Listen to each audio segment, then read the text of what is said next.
স্বাগতম নয়নতারা সংবাদে। আমি নাদিয়া রহমান। আজকে প্রথমেই আসি আন্তর্জাতিক অঙ্গনে এক বিশেষ ঘটনায়। চীনের তিয়ানজিন শহরে অনুষ্ঠিত সাংহাই কো অপারেশন অর্গানাইজেশন বা SCO শীর্ষ সম্মেলন সৃষ্টি হয়েছে এক অভিনব মুহূর্ত।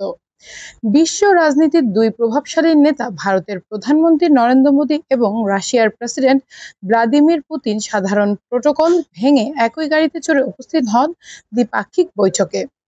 এই দৃশ্য শুধু উপস্থিত সবার দৃষ্টি আকর্ষণ করেনি, বরং আন্তর্জাতিক মিডিয়ায়ও ছড়িয়ে পড়েছে আলোচনার ঝড়। বিশ্লেষকদের মতে এই উদ্যোগ দুই দেশের সম্পর্ককে আরো ঘনিষ্ঠ করার বার্তা বহন করছে।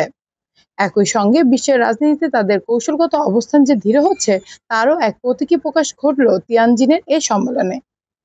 মোদি পুতিনের এই যুগল যাত্রা নিঃসন্দেহে ভবিষ্যৎ কূটনৈতিক সমীকরণে নতুন মাত্রা যোগ করবে বলে মনে করা হচ্ছে।